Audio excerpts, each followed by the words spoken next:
Okay, we're here. Bill Donahue with Discerning Truths. If it ain't live, it ain't messed up, right?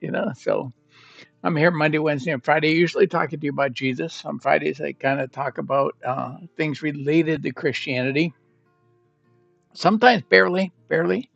Uh, but I've been on here the last Friday. I was talking about some of the misinformation out about the Council of Nicaea. I know that's what turned out.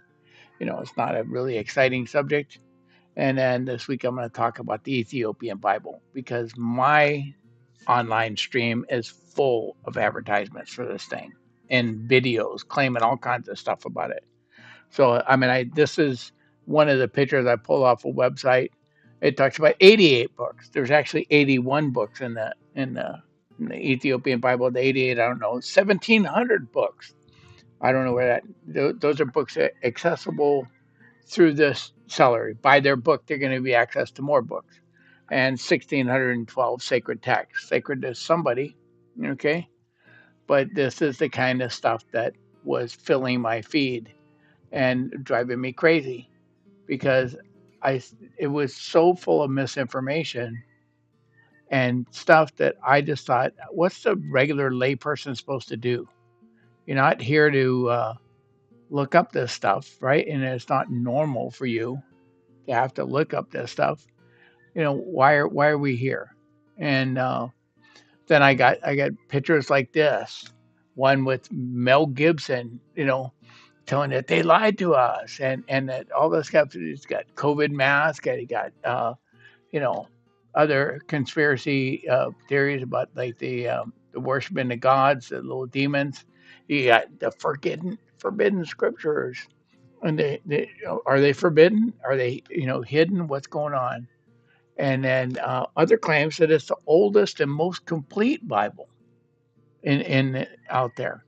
So it's just, is any of that true? Is it the oldest Bible? Is it more complete than other Bibles? You know what's the actual facts here? And that's really what I'm looking at today. And so I'm just going to kind of go through these issues one at a time. And like I explained to Neil when I talked to her this morning, it's sometimes not as sexy or as exciting to debunk claims as it is to make those claims. People go online, they make all these claims, but they get the oldest um, Bible. It has all this secret inside knowledge, books that have been banned, hidden from you. Come on, Aaron, look behind the curtain. This is there. So you got to understand, what is the Ethiopian Bible? So the Ethiopian Orthodox Tawahedo Church and the Eritrean Orthodox Tawahedo Church use a different set of canon. A lot of the books are the same as in the that we have in our Bibles today, and some of them are different.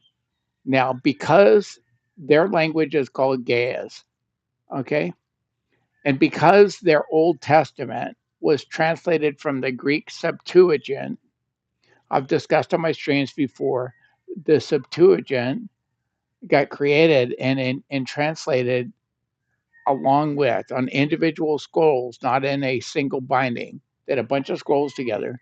And some of the books that got translated and got bulked in and called the Septuagint are books that the Jews did not consider scripture, but they found them good for reading. And these books are generally called the Apocrypha. And depends on how they're grouped. They're 14 to 15 books. Okay. Now, not every branch of Christianity accepts all of these books. Some, like the Catholics, accept seven, the Orthodox, a few more and stuff. But generally, the Apocrypha are Tobit, Judith, the Wisdom of Solomon, Syriac, or sometimes called the Ecclesiasticus, or the Wisdom of Jesus, son of Syriac. Those are three different names for the same book. Baruch, in which often includes a letter of Jeremiah. Sometimes those are separate. That's why your names are or the amounts are gonna. You have first and second and third Maccabees. Um, Sometimes people only accept first and second Maccabees, don't accept third. You got first Ezra's and the prayer Manasseh. You also have sometimes considered in part of the Septuagint a book called Second Ezra. Psalm 151, there's an extra psalm. There's fourth Maccabees. There's additions to the book of Ezra and Daniel, you know, and sometimes they're listed separately. So that's why the count's there. But this is really what we're talking about with the Apocrypha. That was in the Septuagint. Okay. So since this this Ge'ez language Bible was translated from the Greek Septuagint that already existed, it has those books in it, right? And then it also has a few books not in the Septuagint. It has the Book of Jubilees, Enoch. This is what attracts most people to the Ethiopian Bible because Enoch's in there, and they go, "See, Enoch is scripture because the church there had it in there." You have first, second, and third mega mega beyond. I don't know how to pronounce this. Sometimes called Ethiopian Maccabees because it covers the same period, but it's not a Ge'ez translation of First Maccabees. These are it's a different story of the same period. And then you got this Tegsat or Tegsas, and that's Proverbs chapters 25 to 31. And then you got Josephine or Joseph ben Geron, depends on how they're named, and or sometimes called Pseudo Josephus. You got Syriat Tison or Syriat Sion, two different ways of thing, and that's called the Order Book of Zion. And then this Synodus is a bunch of different books in here. Okay, Jesus, the Book of the Herald or the Book of Commandments, and then Getsu, which is also part of the Synodus. The Abtilis or what are called the Apostolic canons, and then first dominoes, or sometimes called the first book of the covenant, second dominoes, or the second book of the covenant, and then you got the Ethiopian Clement. In some of the early copies of the the Bible that we have, old manuscripts, there were some books that were in those copies in Greek that didn't make the final cut for the New Testament. First and second Clement are among them. They were letters from Clement, who was a bishop of Rome, what Catholics would call a pope, and he wrote to the Corinthian church. And First and Second Clement, the Shepherd of Hermes, and stuff were books that almost made the canon, but they didn't because they didn't have apostolic authority. There were no connection to a direct connection to an apostle. The Ethiopian Clement is not a Ge'ez copy of First or Second Clement. It's a different book altogether. And Dysdaskalia. I need Neo's little, you know, dictionary to help pronounce some of these words. Okay, and these are books that you'll find in their canon that you're not going to find in anybody else's canon. Okay, and so the question is the Ethiopian Bible the oldest Bible? And it absolutely is no. That's a stupid comment. The Ethiopian Bible is not as old as Codex Sinaiticus or Vaticanus from the 4th century. Now, some of the parts of the Ethiopian Bible, the Garma Gospels, they are very close in age to Sinaiticus and Vaticanus. The rest of the Ethiopian Bible is much more recent. It was all copied from the Greek Septuagint. Okay. Now, if you're making a translation from one language to another language, the translation doesn't exist before the original you're translating from. So if you're translating from Greek Bibles like Codex Vaticanus and Sinaiticus into this Ge'ez language, it's not older than that. You also have Codex Alexandrinus from the 5th century and then other books. And we have copies of the Septuagint without the New Testament, okay, that go back to the 1st and 2nd century BC. So the Septuagint was around for a long time before this Ethiopian Bible. And some of our Greek manuscripts, where we have the Old and New Testament together, predate it. It is not the oldest thing. Okay. So what happened is in the fourth century, Christianity really made a move into Ethiopia. And I'm not saying it wasn't there prior to the fourth century.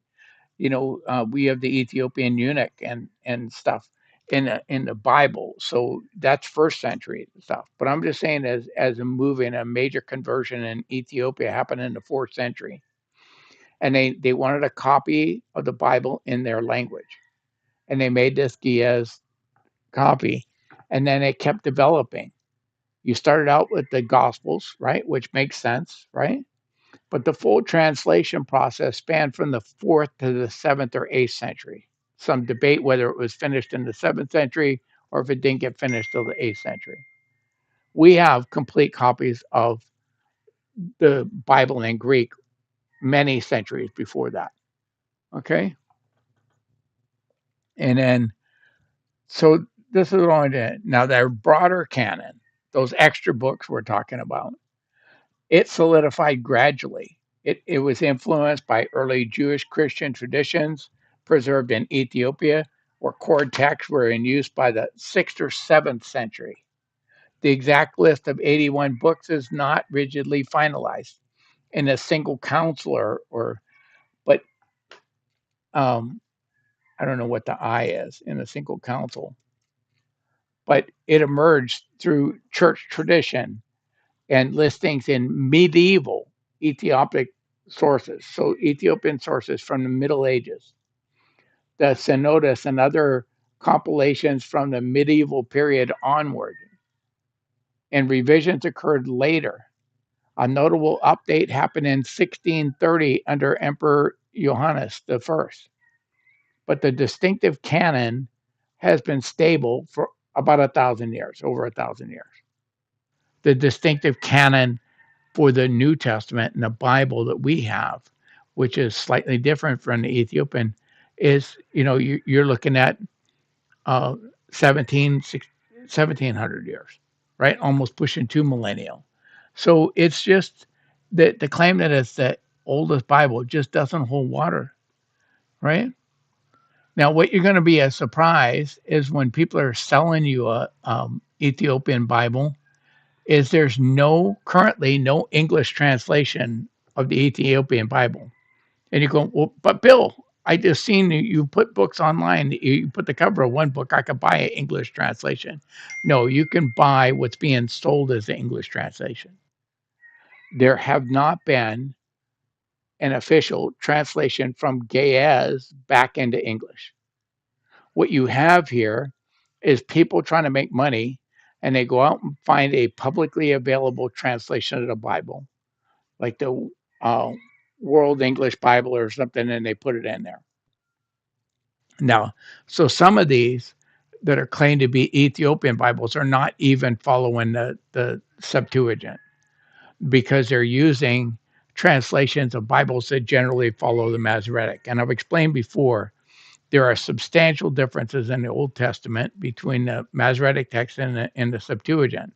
Sometimes books are different lengths. Jeremiah looks like they dropped the pages and picked it back up, and they got things out of order. Some of the books are as different in length as much as about an eighth of the size of the book. They're in difference in length. The Septuagint is not just a translation. It is not a translation of Masoretic or Proto-Masoretic text. The Septuagint is a Greek translation of a family of texts that is different from the Masoretic text. They generally follow each other, but they're not the same. And then what we found in the Dead Sea Scrolls is there's a lot of evidence and support for the Proto-Masoretic text. The Masoretic text doesn't get finalized by the Masoretes until the 6th to 9th centuries, right? The oldest Masoretic copy of the Bible that we have is 10th century, okay? But there's evidence in the Dead Sea Scroll for what I would call Proto-Masoretic texts that predate them, a lot of evidence for that. There's also evidence in the Dead Sea Scrolls for manuscripts that support the reading in the Septuagint fewer than the Masoretic, but they're there. And there's what they call non-aligned text. They don't totally align with the Masoretic or the Septuagint. This is why, and I'm off my I'm I've left my slides, and I'm just talking to you off the cuff, and I just want you to understand. When people tell you, like the Great Scroll of Isaiah is word for what the Masoretic text says, this is this stuff drives me crazy. The Great Scroll of Isaiah is remarkably similar to Isaiah in our Bibles, but it is not even close enough to the Masoretic text to be called Proto-Masoretic. Emmanuel Tov, one of the leading scholars on the Dead Sea Scrolls, lists the Great Scroll of Isaiah as non-aligned. It doesn't align with the Masoretic text or the Septuagint. It aligns with a third version of the Old Testament.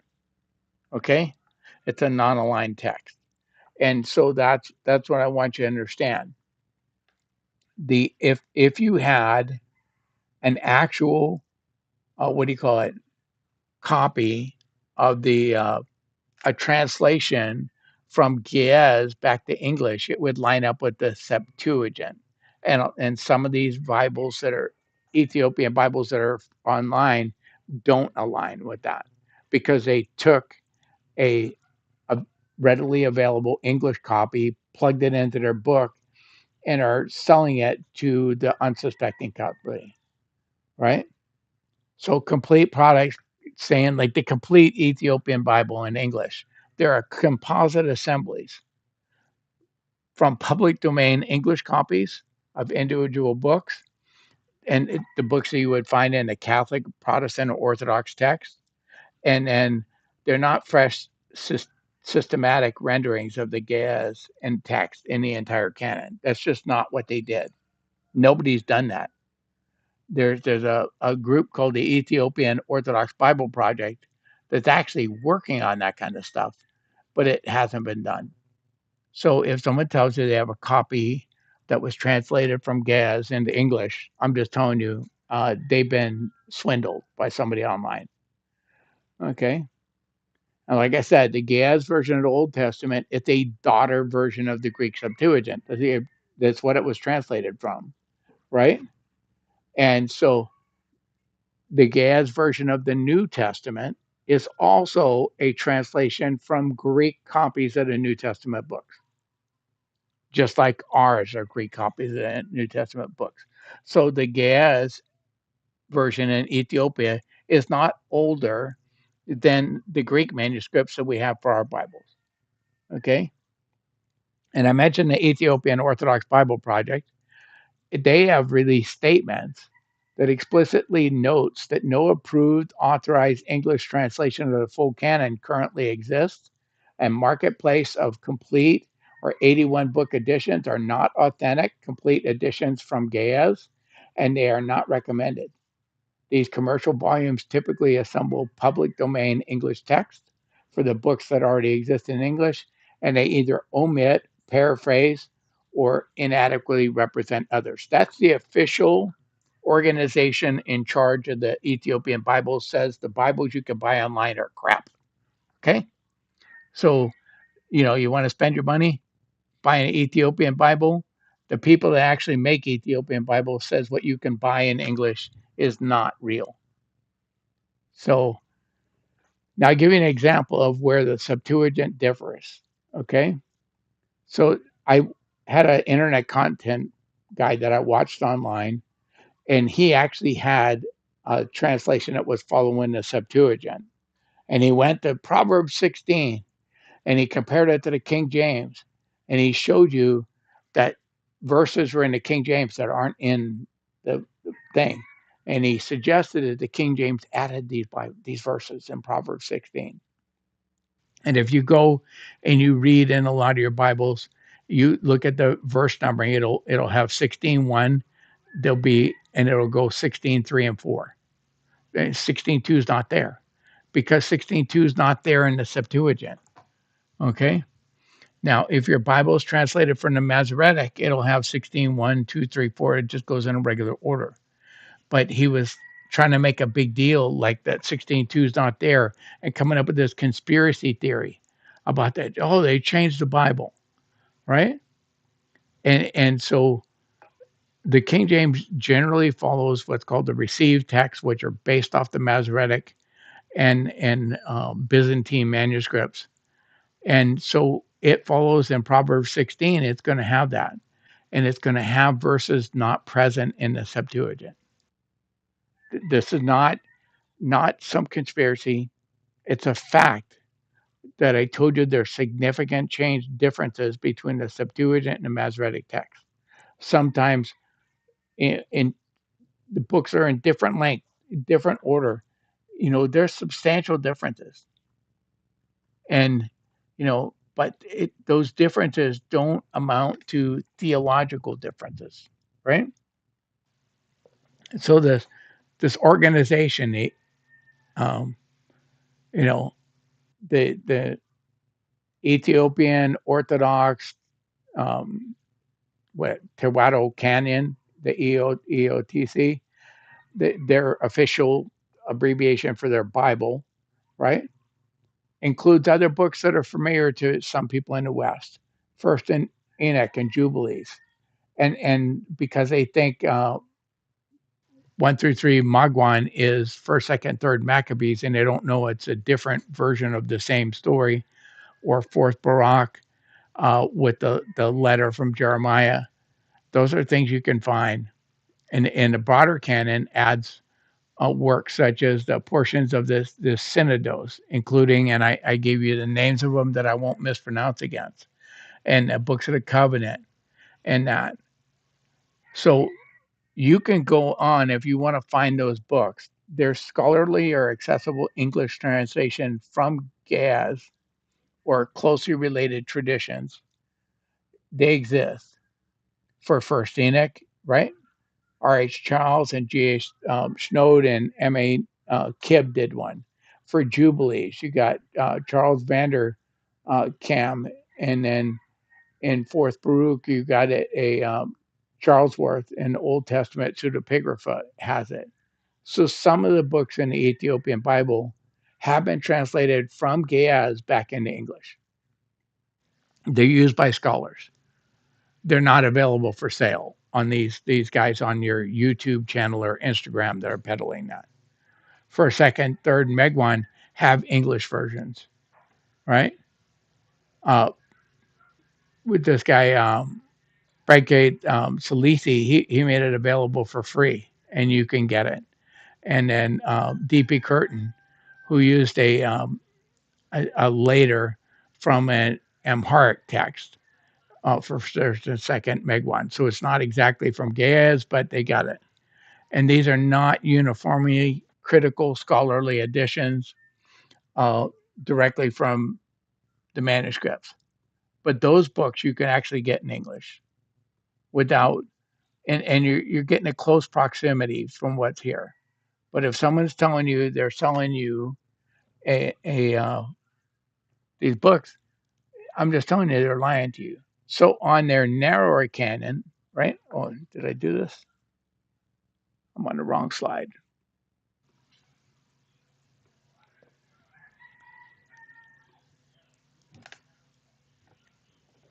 So you can get parts of the Synodos and books of the Covenant and or Dominoes. I like the Domino books, and then that those are available, but they're incomplete. And then Ethiopic Clement have English renderings, some recent, some older, or related to Syriac rather than Gez, right? And the Josephon has the English from the Hebrew tradition and only partial coverage from the Ethiopic thing. So I'm just telling you, I put the wrong slide up for you guys. What's going on? I'm missing a slide for you, is what's happening. Okay. Somebody loaded a wrong slide, Bill. So you're not going to get an English copy of this, right? Now I'm on your slide. So the Ethiopian Bible contains 81 books, 46 in the Old Testament, 35 in the New Testament. So it's a larger canon. The Protestant Bible has 66 Bibles, 39 in the Old Testament, 27 in the New Testament. Roman Catholic Bibles have 73 Bibles. Same 27 in the New Testament. They got 7 extra in the Old Testament. The Eastern Orthodox Bibles go from 76 to 79. And this is based, it's not more material, it's how they're dividing the books up. You know, they have the same 27 in the New Testament, but they could, because they're divided, they have a few of the Apocrypha they accept that the Catholics don't, and how they divide it. It's why you see that number go from 66 to 70, 76 to 79. The key difference is with the Ethiopian Bible, it has that broader canon. It includes books preserved in Jewish and Christian traditions that were largely excluded elsewhere, like First Enoch.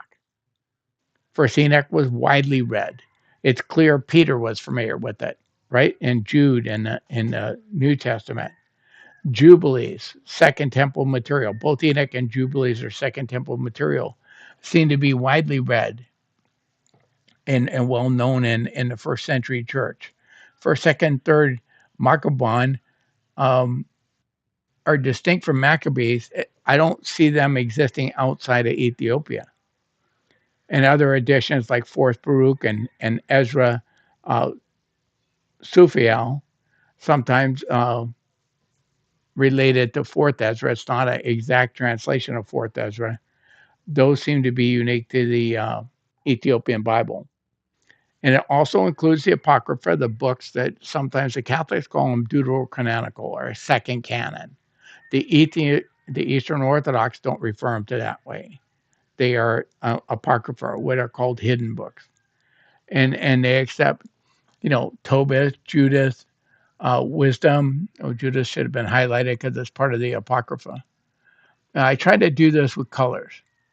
So any book in the pink here is, what's happening? Where's my crayons?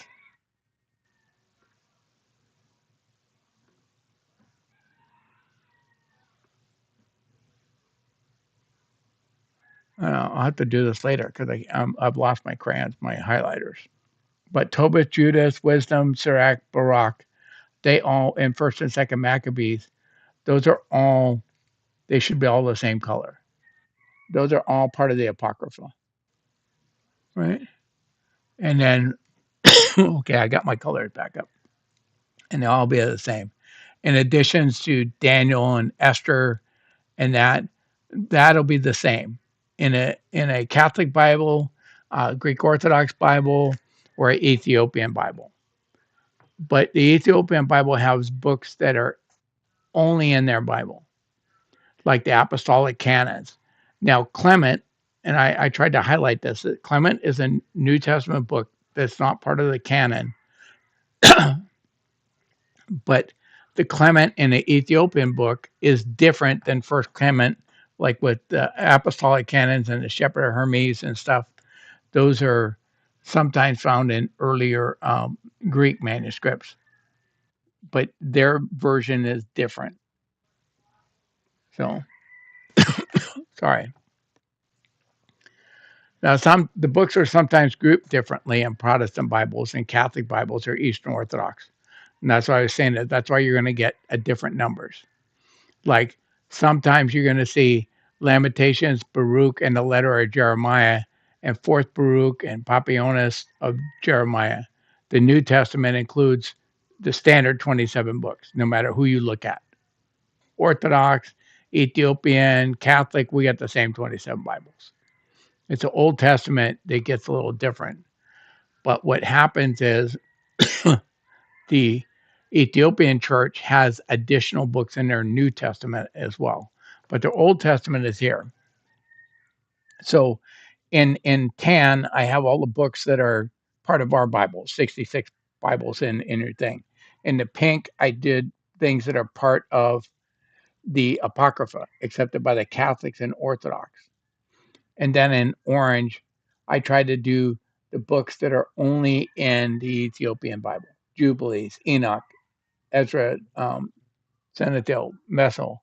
These are not part of the that Tesat or Tesgas, the Masali, which was a Proverbs thing. Those are in the Ethiopian Bible. That Josephon or Joseph Ben Gurion, that's the Ethiopian Bible. They're there. So I'm just trying to get you an idea. Most of the Bible is going to be exactly the same as your Protestant Bible, but there is some additional material, right?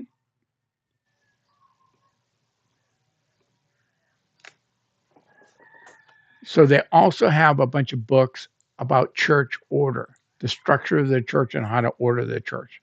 This kind of stuff would have been dealt with in the Western church in ecumenical councils. We got together and made rules about church order. So all these books here are about the order of the church and how to conduct the business of the church, right? And like I said, Ethiopian Clement or the Book of Clement, do not confuse it with the Greek First or Second Clement. They're two different books. Okay. And then when we get to the Ethiopian Broader Canon, I know some of this is a little redundant, but I'm trying to get you to understand this, that they have their Book of Clement, which is not First or Second Clement, right? And then you have, um, I don't know why the Books of the Covenant is brown here. That should be the same color as the rest of this stuff. These are um, books unique to the Ethiopian text here. And so, and then when the scholars look at these texts, mostly what they're trying to do is go in their larger canon, is there something different or contrary to Christian teaching? And there's not. And that's the big issue. Does the Ethiopian Bible teach you stuff different than regular Christianity? And it does not. So why does the Ethiopian Bible end up with a different canon? And because Ethiopia had an early isolation from the Western and Eastern councils, they didn't send bishops there. They weren't attesting. And then when we got the Council of Chalcedon, which is in 451 AD, the Ethiopian Bible is part of what's called the Oriental Orthodox churches. They reject this idea that Jesus had two natures. They think he has one composite divine human nature. And I'll get into that more later. But so they're a little isolated. They had influence from Alexandria. That's Alexandria, Eastern in Egypt. What you hear about Coptic Christians. A lot of that comes out of Alexandria, Egypt. There are some Coptic Christians up and along the Middle East and stuff, but primarily out of Egypt. And then they had pre-Christian Jewish elements that were already in Ethiopia, right? But they have a complete reliance on the Septuagint in Greek because Greek was the lingua franca of the day. It didn't matter what other language you spoke, you generally were taught what's called Koine Greek. So you spoke Hebrew and Greek, or Ethiopian and Greek, or Roman and Greek, right? So that you could communicate from people in other countries. The Ethiopian church has maintained a more inclusive approach, viewing text as inspired and useful for doctrine that we've been more limiting and very stricter in how we decided what was canon. And that's why the Protestant church ultimately had the Apocrypha removed from our Bible. It was often printed in our Bible, but the British and American Bible societies got together and said, this is confusing because people think if it's in the Bible, it's part of the Bible. So don't just put it as an appendix in the back of the Old Testament. We want it gone completely. And that's why in the 1800s, Protestant Bibles started to all be printed without the Apocrypha as an appendix to the Old Testament.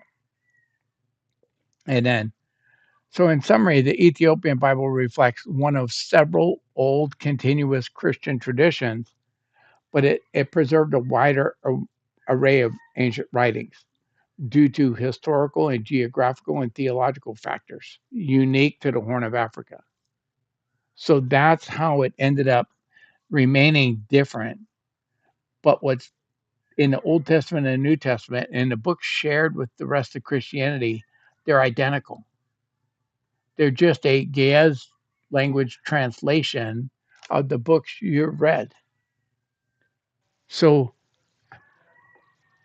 you kind of go in. So, are there apparent conflicts or contradictions between Eastern and Western Orthodoxy? Right. And that's what we're going to get into. They accept the first three councils of ecumenical councils, Nicaea and stuff. But when they get to the Council of Chalcedon in 8451, where it says that Christ has two natures, that one human, one fully human, and one fully divine, and that they don't mix, they don't commingle. There were people at that council that argued that he had a divine nature and a human nature that mixed and created one new nature, which is human and divine together. The reason this is a problem theologically is if Jesus died and he only had one nature, then God died on the cross. If he has two natures, then the human nature, Jesus, can die and the divine nature can remain unchanged and not dying on the cross. But the Oriental Orthodox churches, the Coptic, the Syriac, the Armenian, the Apostolic, and the Ethiopian, right? Malankara Orthodox and the Syrian Orthodox, they rejected Chalcedon and they hold what's called Miaphysitism, one nature. Now they deny it. They say they reject Miaphysitism and die. Okay, one nature and two natures, and they think they have a middle ground. But from the Western point of view, they reject that. They also follow Eastern Orthodoxy and rejecting what's called the Filioque that the Western Church added into the Nicene Creed, about the Holy Spirit proceeding from the Father and the Son. The Filioque is a just means and the Son. That created a big controversy between the Western Church and the Eastern Church, and was part of what led to the split in the uh, 11th century. But at Chalcedon, this is the first big theological split in the Christian church over whether Jesus has one nature or two natures. But they accept the council, like Nicene Creed, they accept all those stuff. They accept that Jesus is God, human flesh. There's nothing, and that they differ on there. They believe in, and they have more of an Eastern view on theosis of deification. We think about glorification. The Eastern Church talks about theosis, and from the Western point of view, it sounds like when an Easterner is talking about what's going to happen when we get to heaven, it sounds like they're saying we're going to become God. That's not exactly accurate, but the language makes it sound like that. So we don't talk about theosis, and we talk about partaking in the nature of God in heaven. And I tell people all the time, I don't know what that even means, right? They they understand the ancestral sin that from Adam, that there's original sin. They have seven sacraments, the mysteries, the veneration of Theotokos, the Mother of God. Okay, this is the idea is the argument in early church about Mary being Theotokos is was Jesus, it's not about Mary, it's about Jesus. Was he God in the womb of Mary, or did he become God? Did the divine nature enter him at like his baptism? And in the early church standed on that he was divine from the conception. Therefore, since he was in the womb of Mary and she gave birth to him, she gave birth to a God. She's the carrier of God. They accept that, just like the rest of Christianity accepts that, right? They hold the icons, much like the Eastern Orthodox Church. They believe in apostolic succession, that the original churches were founded by the apostles and the taught. And but they differ in the formal acceptance of councils, and who accepts what. You usually find that we talk about the first five or the first seven councils having the Eastern and Western churches agree on. Of course, they kind of play fast and loose with which they're counting as the sixth council. So you got five councils that are solid. Of those five, they only have three that they're landed on, saying the rest of them kind of messed up. So they don't consider them authoritative, right? Now, they do have doctrinal distinctions, but basically it's on that uh, dual nature of Christ, okay? And so Miaphysite is just a big word, means one nature. And they reject that, even though they get called as holding the Miaphysite by Westerners. And so they also reject the idea of two natures, diaphysite, right? But there's been ecumenical dialogues since the late 20th century, and they've often concluded after these dialogues that their disagreement with Chalcedon is more in terminology rather than substance. That they agree with what we decided Chalcedon, they disagree how they worded it. And I have plenty of those disagreements with people. You've seen me with like the uh, Chicago statement on biblical hermeneutics, and I told you I actually agree with what they said, but how they worded it is actually an error. It promotes an error in what they say. They clarify their error later in the document. My biggest issue with them is not what it actually says, but how they said it, because I think it's confusing. They're saying we have the same difference with you on Chalcedon, okay? And so they're Christians, just like Coptics are Christians, and any other Orthodox Christian churches are Christian. They have very orthodox theology, with this one possible exception, right? Their Bible, the books in the Bible that are shared with the books in our Bibles are identical, okay? Except for the Old Testament books are going to be translated from the Septuagint. And so there's going to be differences as you read them. The Greek Orthodox Bibles are translated from the Septuagint, or they're not even translated, they're just modern versions of the Greek because they're not translated from Greek to Greek. But Greek Orthodox Bibles use the Septuagint for the Old Testament, just like these guys are. We in English Bibles typically follow the Masoretic generally and adjust for the Septuagint. Okay? So very few English Bibles are strictly Masoretic or strictly Septuagint. They generally follow the Masoretic most of the time and then adjust place. Like when we talked about Isaiah, about a virgin, and will conceive. That's a Septuagint alteration of the Masoretic, because the Masoretic just says Alma, a young woman will conceive. But we correct it because in the New Testament, when it's quoted in the New Testament, they use the Greek word that clearly means virgin, and the Septuagint in their translation of Isaiah used virgin. So you see that we will adjust it in our Bibles, but that's what's going on. So if you want an Ethiopian Bible, I'm just telling you right now, you're going to get ripped off, because it's not actually an Ethiopian Bible. What you can get in English is not there. If you think it contains some special secret knowledge, sorry, it doesn't. It agrees with Christianity, right? On all these doctrines. They don't have some bizarre thing. It's not the oldest Bible. It's not the most complete Bible. It adopted a slightly different canon because it remained isolated from the rest of Christianity. And so hopefully that's helpful. So what I typically do when I get through my teaching is I put on a song. I read the chat to see if there's anything I can respond to, and I'll be back after the song and hopefully wrap this up.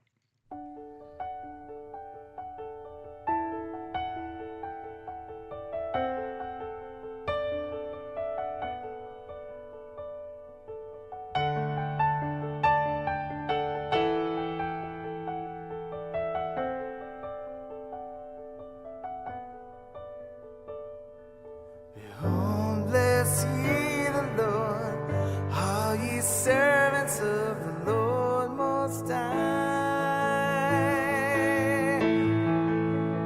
which by day and night, standing in the light, in the temple of the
take me home.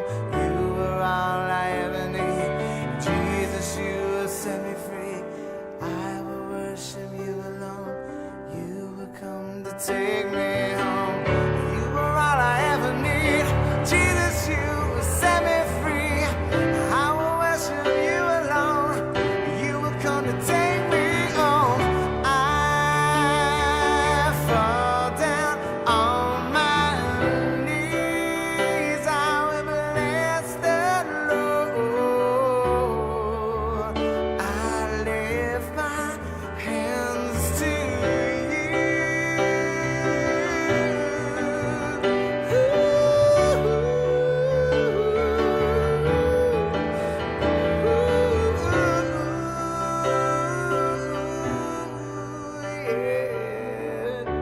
Yeah.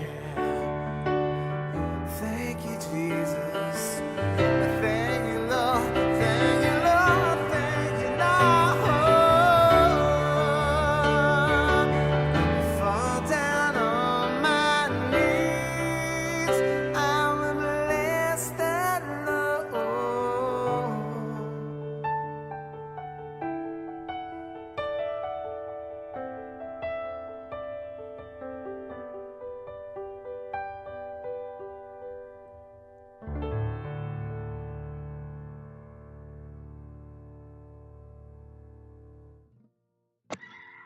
Here we're back. So Cider Spy over there on YouTube, thank you. He says, "What version of the Ethiopian Bible?" Because there's more than one. Yeah, I, I, if I didn't make this clear earlier, thanks for the opportunity to make this clear. Most of the people peddling Ethiopian Bibles have taken publicly available translations in English of the books that match the books in our Bible. I seen one that uses the World English Bible, which isn't even translated from the Septuagint. It's right off the Masoretic text. So that's not going to match the Ethiopian Bible at all. Other ones are actually English translations of the Septuagint. So that would be closer to an English translation of the Ethiopian Bible. But the translations of the Septuagint are from Greek to English. Nobody has gone from Greek to English, Greek to Gez, and then back to English. Those translations generally don't exist. There's a few scholarly things where I'm telling you where they've done that, translated back from Gez into English. But the people that are peddling this stuff online have not. There's been hucksters around since the beginning of time, I think, and they still exist today. And people go out there, and there's a fascination in this world with getting some super secret information. You get their secret decoder ring. Someone tells you they know how to decode the Bible or whatever, and or that they got this secret text and they're peddling all these secret texts. A lot of these texts, like the supposed lost books of the Bible, this is all nonsense. They aren't lost. They weren't there. They were rejected by the early church because a lot of them didn't even exist in the early church. When the Bible formation was happening, the books that are called the lost books of the Bible, many of them hadn't even been written yet. They get written later. A lot of them are Gnostic, like from the Nag Hammadi library. They're Gnostic texts that are out there, and people put other people's names on them. You write this and you write this gospel out and you call it the Gospel of Peter. Well, Peter didn't write the Gospel of Peter. That's why it's not in the Bible.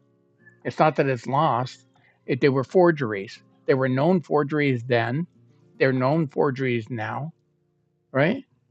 You don't do it. Same thing, with the book of Jasher in the Old Testament. And they go, oh, it's really cool, Book of Jasher. And you'll hear this mentioned with Enoch and Jubilees. Enoch and Jubilees are second temple material, legitimate second temple material. There's actually multiple versions of the book of Enoch. What is sold as the book of Enoch today is generally from the Ethiopian version or a Syriac version, which matches the Ethiopian version. There are at least two other versions of the book of Enoch. Okay. So, and then you have what we call Enoch is sometimes called by scholars first Enoch because there's a second and third Enoch. Okay, those are written later dates. What we call first Enoch or the book of Enoch is from pre-Christ, probably 200 to 300 BC in the Second Temple period. It's not written by Enoch. It doesn't even claim to be written by Enoch, but it's Second Temple material. Same thing with Jubilees. The book of Jasher doesn't come up until the Middle Ages. Okay? It's not part of the Bible. It never was. Same thing, the Gospel of Thomas, not written by Thomas. It was written by somebody who put Thomas's name on it. There was likely a gospel being spread called the Gospel of Thomas in the time, you know, second or third century AD. That doesn't even appear to be the book that we now pass around as the Gospel of Thomas. Okay. So hopefully that answered you. Yeah, that's why you have different versions of the Ethiopian Bible, because they're stealing, not really stealing, but they're taking publicly available translations. So with that, if you tuned in for the first time and you like what you hear, I teach Monday, Wednesday, and Friday, noon Pacific time. Even though I broadcast out of Hawaii, I started in California. I kept my time because we don't do that crazy daylight savings time in Hawaii. So it's easier for me to adjust for you guys. So Monday, Wednesday, Friday. Monday and Wednesday, I'll be in the book of Gospel Mark until I finish. And then Fridays, I do subjects like this. And then I started out as Donahue Papa Online because that's who I am in my family. There's a lot of papas, and I distinguished out as being Donahue Papa to separate me from all the other grandpas. And then I was on probably 5, 6 platforms as Donahue Papa. Most of those platforms I've dropped off of Cloud Hub, D Live, Twitch. You know, they're gone. I'm down to Rumble and X as Donahue Papa. When I went to Pill, the foxhole, I messed up the Donahue Papa account. It is FooBar. We ended up just starting again with Bill Donahue. And then I was never going to go on YouTube. And when I finally broke down and went on YouTube, because it is the biggest platform, I couldn't get Donahue Papa or Discerning Truths or Bill Donahue. And after about 10 attempts, they chose for me Discerning Truths 534. I will tell you there are not 533 other Discerning Truths. I couldn't find any, but for whatever reason, I couldn't get it. And then on Fridays, I join Neil. I love Neil, one of my favorite people in the world. She's on there and reading the Bible and sharing with her friends 5 days a week, right? She doesn't like it if I say she's teaching because she doesn't consider herself a teacher, but she broadcasts out of Central Time Zone, even though she's now up there hiding out in Canada. She started in Chicago, so her broadcasts are 10:15 Central Time, Monday through Friday. And on Friday, we go over there. We usually have an interesting conversation about whatever's on Neo's mind. If you want my notes for this study, I will create a PDF when I go off the air, and I will upload it to Discerning Truth groups on Telegram. You can go on there and download my work for free. If you want to watch the replay, I didn't know what to call this, so I have a channel on Rumble and a playlist on YouTube called Freaky Fridays, and that's where this will be because it doesn't fit in my other stuff. I have more playlists on YouTube than I have channels on Rumble. So, like, and the Gospel of Mark has its own playlist on YouTube, but it's in a channel called New Testament Books on Rumble because Rumble has a unique thing of wanting people to go in and like each individual channel. So I only have 14 channels on under Donahue Papa. There's a channel called Start Here, New Testament Books, Old Testament Books like that. Freaky Friday on YouTube. I probably have 50 or 60 playlists, right? Each book in the Bible has its own playlist. Plus, you have the Start Here. Like I said, if you're new to me, Start Here is a good place to start, right? Get a little background for who I am. So, with that, I'm going to get out of here today. Enjoy your weekend. I'm going to try to see what I can get done before the storm arrives. We have a hurricane that just turned south of the islands. The big island's going to get hit a little bit. We're probably only going to get rain and wind, but I got some chores to get done before the storm shows up. So with that, I'm out of here. God bless you all, and God willing, I'll be back here Monday, and we'll continue in the Gospel of Mark.